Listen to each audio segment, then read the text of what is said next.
Welcome back to the Hustle Unfiltered podcast hosted by Kayla Serta and Jackson Mansudi, where we dive into raw, unfiltered conversations about training, health, and fitness while navigating the challenges of life and business in our 20s. Hello, everyone.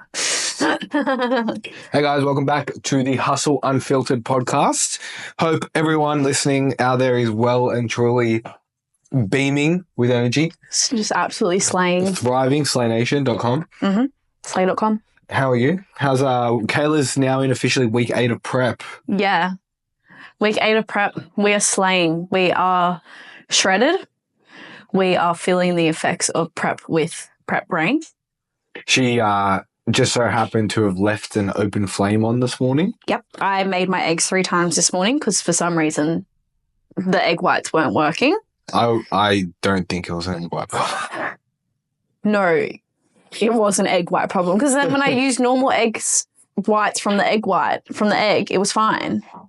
Fair enough. Anyway, it was a bit of a traumatic experience. I just was fucking hungry and I wanted to eat my eggs and I couldn't eat my eggs. We did have, well, not we, but, we'll put us as a team. We did have a good posing session this morning. We did have a good posing session. That was the first one for this round of the athlete program. So working with Australian Posing School, doing their athlete program, which is basically like 16 weeks of posing, like 8 or 10 like one-on-one sessions, group classes, check-ins. So very much like a coaching program, but for just a specific time frame. And there's like, I think 30 girls or 50 girls from like all over the world included in that. So had my first lesson for that. So I haven't had a posing lesson probably in like 3 weeks or 4 weeks in person.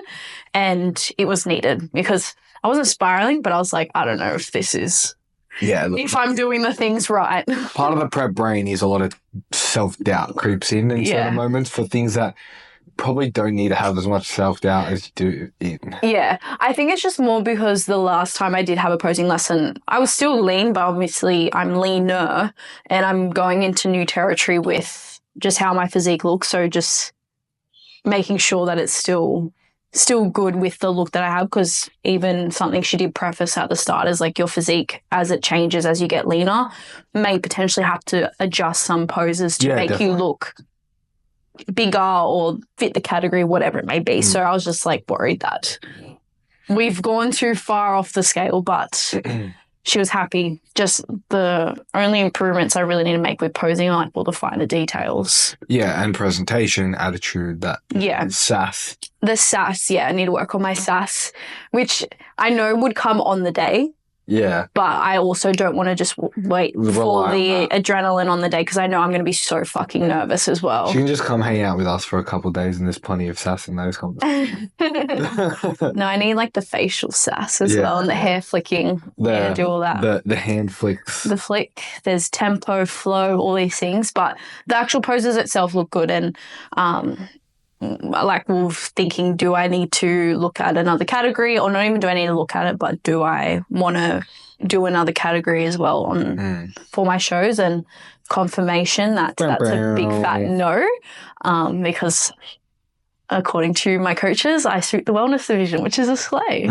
I mean, I've been saying that, but my opinion means nothing. Yeah, but when you've got your partner telling you all the things you want to hear, it's just like... Just number one. Are you telling me what I want to hear, or are you telling me the truth? I mean, I don't know. Going into today's topic, I think we can argue that we are quite honest with each other. Yes, that is very true. But how are you going to update? I am well. I start my surplus/growth phase number 2 on Monday. Very excited. Yeah. I can't wait to get large and in charge. Yeah, I'm literally going to get tiny and you're just going to get big. Yeah, we'll get very big. So I'm very excited. Training's been good. Obviously had a great training session today. For anyone who would know, our friend Adrian is visiting. He's actually currently in the background of our his headphones apartment and just zoning out while we get our stuff done. But today was a fun session. I would honestly put it up there with probably, the top 5 hardest sessions I've ever done. All because of the comment I did make, which we'll touch on today. Definitely. But no, things are good. It's been really nice to just been cruising in terms of just like the maintenance period for the past 8 weeks. A little bit less like not intensity, but like mental fortitude in the gym. Yeah. in terms of just like you're not working crazy towards the goal. You're just kind of like cruising along, but you're still ticking the boxes every single day. And I think it's put me in a really good frame of mind to attack this growth phase that we're going into on Monday, fresh, ready to go, body's fresh, mind's fresh. Everything's good. So I'm really excited to see what sort of progress we can make in that time. I would like to put on another 5 to 6 kilos within this growth phase. I think that would be a very, I guess, rational goal to have. Because how long will it be? Anywhere between 12 to 14 weeks. Yeah. Yeah. So we're probably around 12. We find the 12 mark is where I sort of start to spill. Yeah. So for anyone that doesn't know what that means, it just basically means like it's getting a bit too soft, getting a bit too fluffy. Yeah. So we do want to keep things on the leaner side. Yeah. So yeah, we got 12 weeks to really make the most out of this. But yeah, I'll probably like this is the second of many growth phases. Like it's going to take a few to get to that goal, but I definitely think this will be a very productive one. Exciting times. Yeah, can't wait to get my sleep out, Mark. Fuck that. Please pray for me, guys, that he doesn't get into that position because I don't want to sleep next to what's that? Not the Terminator, that villain in a movie. And he's Bane. Yeah, fuck that. I want to be sleeping next to Bane every night. Yeah, nah. It sounds like rocket ship's about to fucking take off in our bedroom. Should we segue into our topic of conversation for the day? Yeah, are you going to take it with my phone? Of course. So Kayla and I were having a little bit of a conversation the other day. We obviously train together, once a week? Oh, we're training together a few times a week, but we specifically do legs together. Yeah, I've literally changed my training split days to be able to train legs with you for the first time in my entire life. And we actually very much enjoy it. Weirdly, it's a bit of a way for us to spend time together as well. Yeah. And I feel like our relationship has grown because of it too. Yeah. Quality time, as well as keeping each other nice and honest. But like we're having a conversation where we were looking at our training videos on the couch one night, and we were watching back one of her videos, and I like kept her honest, and I said, "You mentally checked out of that set. Like you could have done more." And I was like, "How am I doing? Like, how did I do?" She was like, "Oh, I reckon you could have done another one." So rightfully so, ego got bruised, and we absolutely sent it this session and definitely didn't make that the case. Showed her the video, got the tick of approval. Yeah, the last couple reps, they were slow. They looked rough, so. Yes, but I think being in the gym, like obviously training together, having similar goals helps, but would you want to cover just like how that has impacted the dynamic of our training and relationship together? Yeah, I think so, because it's impacted us positively as an individual, chasing goals, but also our relationship as well, knowing that we both hold each other to a high standard and we're not willing to coddle each other when it's not necessary. Because I think that's something that even if like you don't pursue the same goals, or if you do, I think that's something that can become a challenge in a relationship where, you know, the partner or whoever is just telling you what you want to hear when in reality you kind of need to know the truth. And I think sometimes if you don't have, whether that be experience within a dynamic like that or haven't had someone tell you that truth before, it can feel like a bit of a personal attack. But given that the person's coming from a place of love, it could be the very thing that helps you keep moving forward. Yeah, and I think this can be taken into the context of even just your social circle. Like social circle, even like client to coach dynamic. Like 100%. That's why a lot of the girls and the boys work with us, because we might be that only person in their corner that's willing to be honest, hold them to that high standard and to be honest with them, because they might not have that around them. Yeah, and I think, you know, a great example that you said was like, it's actually love. It's not like coddling. It's not just like being a yes man or a yes woman. Like it's not, I don't want that, you don't want that, because at the end of the day, like what's actually going to make us grow as individuals in those moments. And I think we could really argue that the right thing to say in that time would actually be to maybe be something that they don't want to hear. You know, like there's many times where we've had conversations in general, even in the gym, and it's just like, you don't want to hear this right now, but like this is actually what's happening. You know, you could have done more, you could have, you know, you fell short there, and it might hurt, but then if they are a person who will actually take that and use it as fuel to be better, to not let that happen and not fall short, then you're also going to be the same person there who says, well done, you know? I guess, like, what would you differ as, like, the difference between encouragement and coddling?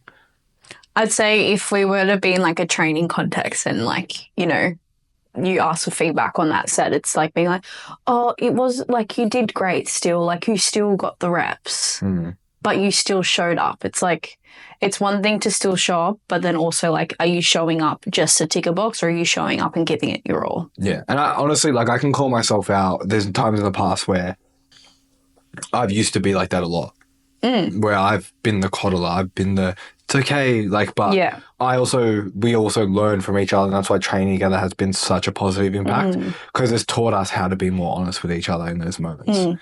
Yeah. Has there been a time where you knew the other person sort of held back? To say the honest truth? Yeah, I mean, like, yeah. I mean, you obviously been honest with me, but has there been times where you've held back from being honest in general? Maybe we went in the set because I'm like, he thinks he knows what he's doing. Oh, he knows what he's doing, so I'm not going to tell him what to do, but you could have done one more, sir. I would want you to tell me that. I would. I think in like earlier stages of when we were training together, there was definitely times where I've held back. I think we're still learning. I remember we had this conversation, or maybe you had a conversation with one of your friends, and they were saying like about their partners, if they train with them, like they don't want to be not yelled at, but like they need a little bit of that softer encouragement. You learned that I don't want soft encouragement. No. I like to be told I can do more. Yeah, and that develops, and you got to obviously learn. You've got to learn the person. You got to learn how they best respond to, and even the advantage we do have separately is we understand that with our clients. Like some of our clients do respond better to, you know, a harder encouragement versus a softer encouragement. But either way, it's still holding them to a standard. It's just depending on how that person best responds, best learns, best listens as well. Yeah, and I think for your case, because you're obviously someone who always pushes the dial in general, like in life, I think where I'm almost very honest with you is when to pull back. Yeah. Yeah, like I'd say like that's where I probably thrive in terms of the honesty. I'm like, Kelly, you don't need to do more. Like you've done enough. So I think it's like you're just learning the person, whereas like I know that either way, if you did fall short, you would also know it. Yeah. Whereas like, you know, for myself, like sometimes, yeah, like there's been times where I have held back and it just like was probably something I needed to hear. But I think as well, it's like you need to be on a level with your partner, your friends, or whatever it might be, or let's just say for this case, your training partner, where it is a place for you to be vulnerable enough to, one, accept it, but two, to say it. It's a safe space, but it's an honest space. Yeah. Yeah. So like I can say that and you can say that to me without a reaction that's negative. Yeah. And that comes back to, I think, the person itself as well. Yeah. It's like, are you taking this as an attack on you as a person, or are you looking at it as constructive feedback to be able to show up and be better? And I know that's carried over to our relationship. That's carried over to the way we run our businesses. Like, you know, we have some pretty hard conversations quite frequently just around like, you know, are we doing enough? Are we pushing hard enough? And your prep is a great example of that too. And sometimes, yeah, like you need to hear from me whether or not I know that you're handling this prep well and when I think you're dropping the ball. And we've had those conversations. Yeah. And you had those conversations with me when I was prepping too. In terms of getting called out by your partner hits different, how do you not take it personally? I think just looking at it with, like, without the emotion. I think just not being emotional about going into a conversation or hearing the word thinking he hates me or she hates me or... Oh, I think you're not good enough or vice versa. Yeah, like I think, you know, if you're asking for the feedback or you're expecting something from that, like you also need to understand you're kind of putting yourself in a position to maybe hear something you don't necessarily want to, even though you probably know you need to hear it but don't want to hear it. And I think as well, like if you... like depending on the relationship dynamic though, like you know if someone's going to doing it from a good place. Like I know you're not trying to tear me down and made me feel like piece of shit. Yeah, So it's like I can see where it's coming from. When we watched the video back, it was like, of what I said to you. Yeah. It was like, you were like, yeah. Yeah, I agreed with him 100%. And the way I said it was like, oh, like you kind of tapped out on that. Yeah. I wasn't like, you're a piece of shit. You're a piece of shit, get down. Yeah, exactly. It's like, why do you even bother? Yeah. But no, it's like your delivery in that matters as well. And it's like the person needs to be like, we know we train hard, right? Like we both train very hard. We both push our intensity quite often. What we do though is we catch ourselves when we sleep. And sometimes the voices and the demons are a little bit louder on other days, and it's our jobs as a couple or as partners to say, hey, you're slipping today. You know, like let's even break that down in that video why you didn't do that rep. Why did you tap out? Probably because I was like, I can't do the next one. Yeah. Like a lot of the times if I know when I've mentally tapped out, it's because I've talked myself out of doing it. And it's like, that was hard. I don't think I could do it again. I'm not even going to try. I'm just going to stop. Yeah. Whereas the next set of this one in particular, I was like, in my head, I was like, I'm not going to aim for a number of reps. I'm just going to go for 1 rep at a time. But the goal is to not walk away from this set knowing I could have done another. Yeah. You know, and I ended up getting more reps anyway. Yeah. Getting the reps I wanted because I was like, no, I need to, and I knew I could do more. Yeah, and it's the same for me. When I was doing that, it's just like, oh, like that was good enough. Like for me, it's like, especially when you're in the set and you watch the video back, you're like, feels a lot harder, feels a lot slower than what it actually is. And even today, like when I was doing my training session, like, not to say that I had you in the back of my head, but it was almost like very much, I was like, you know, oh, Adrian's doing 2 sets on the seated leg curl, so I can do 2 sets because we've trained really hard today. But I was like, my program says 3 sets. I'm doing 3 sets. Yeah. And that third set was maybe not to the same level of intensity as the first 2, but at least I can walk away saying I'm not going home saying I didn't do 3 sets. Yeah. And it was still hard. Like I was fucking dying. But like at least that way I could walk away knowing I gave it 100%. And essentially that's all we want for each other. Yeah. Right? At the crux of it, at the core of it, we just want each other to see ourselves do our best. Yeah. Do you think this is something that not every couple could do? Yeah, I think so. I think sometimes, you know, can be a little bit of an ego involved, or if there is a big ego involved. And I'll say this on your behalf because I know you're thinking it, is that for a guy especially? Absolutely. Yeah, because I know for a fact guys think they know how to train.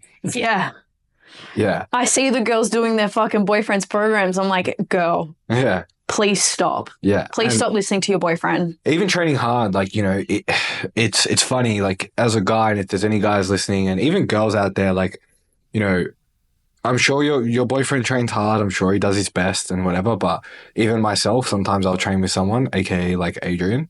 It's like there's always someone that trains harder. There's always someone that's a little bit more fucking sadistic than the other person, and are willing to walk away from that session legless. And yeah, like the guy will always be the person to say, "Oh, like you could have done more," but it's like sometimes the girl's a bad bitch. Yeah.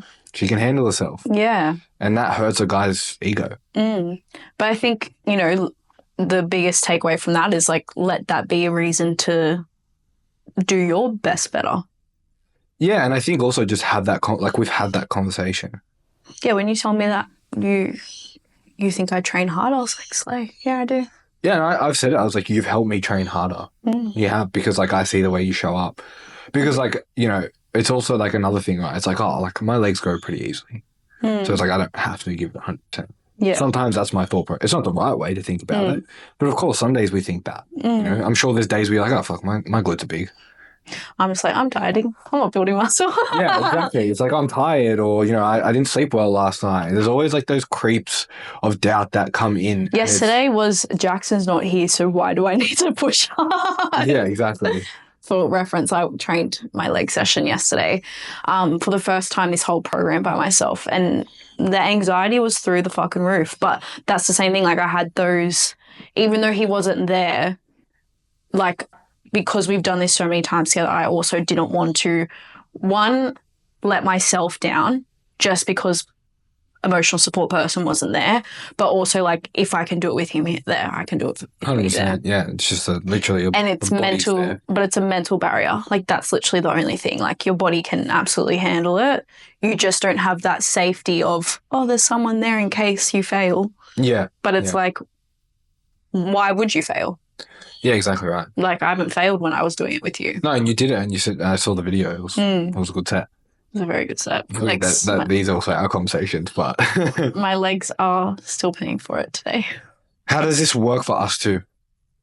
Like, what makes this work for us? I feel like because we're both very goal driven. We're both very, we want to succeed in all areas.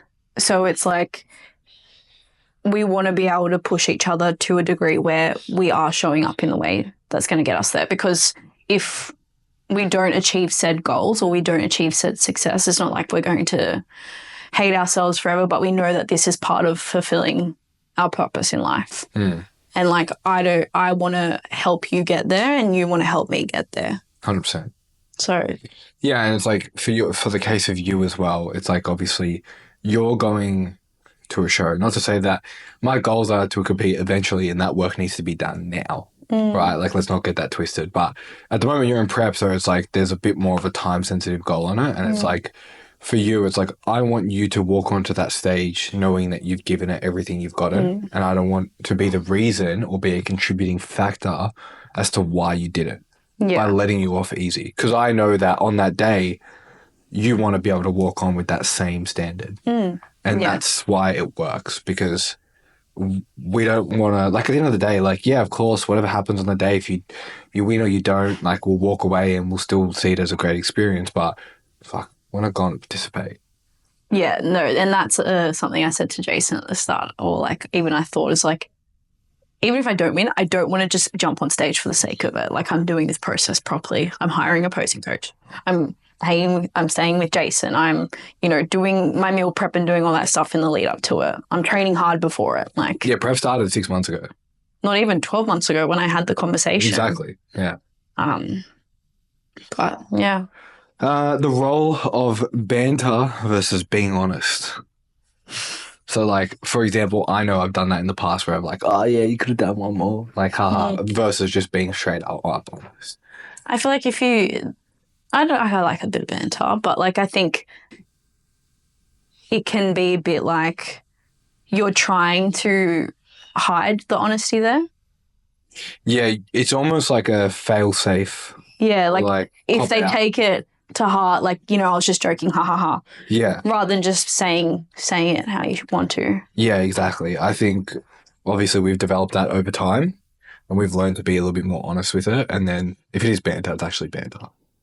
How do you handle it when it isn't just one of your best days? Talking, saying it. But I think as well, like, again, because we do know each other well enough where, like, on those not so good days, like, we can talk about it, but you're also not going to coddle me in that being like, same thing. It's okay. Like, don't even worry about it. Just like brush it off, take a rest day. It's like, you will be empathetic, but also be like, there's still a job to get done. And it's like a coach saying to a client, like, you would hate it if you didn't go, or you would regret it if you didn't show up. Yeah, I think one of the things I've even learned in this process, because obviously I've done the prep, but not been the person supporting, right? And one of the things I've learned the most as well is like knowing that there's going to be times where it's hard and I can't do anything about it for you. Yeah. Like, there's days or there's been moments where it's like, oh, like, yeah, I don't want to see you suffer, but it's like, is there anything you need from me? Can I do anything to support you right now? No? Cool. You have to just deal with it. Yeah. But I think that's also the person's responsibility to take responsibility of what they're doing. Like, I'm in this prep because I chose to prep. I'm feeling this way because I chose to pursue this goal. Yeah. You can support me and do all the things and whatever needs to be done, but at the end of the day, like, this is no one else's decision but mine. Yeah. So I can't put all the responsibility on you to keep me going, because that's not your job. Yeah, 100%. And actually the next one was like, is it your partner's job to push you, or is that your responsibility? No, it's absolutely your own responsibility. I think it's very, very similar. Like, I'm not trying to make our dynamic a coach to client, but it's like, you know, the coach can give you a plan, but it's up to you to show up. Your partner can say all the supportive comments, but it's up to you to do the thing. Yeah, like, I think you could tell me that I had more in the set, but it's up to me to do more in the set. I think it's more so, as you said, it's just our job to pull you up when we do see you like pull back. Yeah. Or vice versa. Yeah. You know, I think it's definitely still my responsibility to show up in the training, to do all the things. And it's only my job to make sure that you don't slip, essentially. And it's not even like necessarily my job. It's just the standard that we hold each other to. Yeah. Because like I could say nothing and it's still technically okay. Yeah. But it's like we don't want that for each other. Is it ever too much to coach or correct your partner in the gym? I think there's a conversation to be had before then, to depend. Like, there's definitely times where I will watch a video or I will do a set and I'll ask for your feedback because I'm like, was that okay? Just genuinely because, like, sometimes, especially I feel like a lot of females can relate to this in the gym, but like we get very emotional with our goals and we get very emotionally attached to what we're doing and how well we're going. Sometimes to just get that outside perspective being like, that was actually a really good set, Kayla. It's like, okay, cool. But if it's coming like out of context or you're not letting the other person make the mistakes because you're too busy trying to coach them without them asking, then I feel like it's not good. Yeah. Like if we, like when we first started going out or when we first got together, we didn't really train that much together when we first kissing. But like if you just came out of nowhere and told me I'm doing something wrong and not approaching with like, can I offer a bit of feedback or like just out of context, fix this, I'd be like, get the fuck away from me, cunt. Yeah, 100%. Actually, let's play this out. Like, let's just say like a girl or a guy is listening to this right now and they want that dynamic in their relationship. What could they do to go to their partner to help build that dynamic? Like the honesty. I think just saying like what they want. Yeah, I would say sit down, have a conversation and say, hey, look, I want your honesty. I don't want your judgment. I just want you to be able to push me in those moments where I know you think I've got more and I might not be giving it everything. And then what I'd probably do as well is like draw a line in the sand. It's like, this is the line, don't cross it. In other words, like, don't say, oh, that was shit. Yeah. Or you could do that better. It's like, let's say there was more for you to give there, or just the way you deliver it obviously matters. I think. I think that's probably the best way to go because that's what we did. Yeah, we kind of built that over time because I remember there was a time where you probably wouldn't have said anything to me, and vice versa. But it's the more you spend that time, and I think that's the other thing. Is just you've got to be able to willing to spend time together in the gym. Well, also like communicating what you want from them as well. Like there's been times when we've trained together and you've spotted me and you've touched the machine when I didn't want you to touch the machine. And like I watched the video, I'm like, oh, can you not touch it unless I'm literally going down? Yeah. Yeah. And that's what happens now. Yeah, 100%. I mean, like even like on Tuesday, like I did that shoulder press. Yeah. It's like I needed the lift off and I needed that little bit of help on the last rep. Yeah. And it was to the standard. It was a very slow rep, that last rep. Yeah. I think that was good. I feel like that's pretty solid. Yeah. Yeah? Yeah. How long's that been? I don't know. I feel like that went quick, but I feel like it was a lot of time. Yeah. Anyway, is there anything else that we should cover? Should we do the fun part? Only if you have something fun to talk about because he puts me on the spot every time. No. I've got prep brain and there's all that's circling my head is like, meal soon. Do your work. When's the next time to eat? Don't forget to turn off the stove. I think that's lighthearted enough. I will leave it there, guys. Hopefully you enjoyed the episode. This is a beautiful time for you guys to like, follow on Spotify, subscribe on YouTube, do the thing, share it with your friends, comment, reply to the stories, do whatever you got to do to help us grow this podcast because we're really enjoying doing it. It's a lot of fun. It's good fun. We'll see you guys in the next episode. Bye.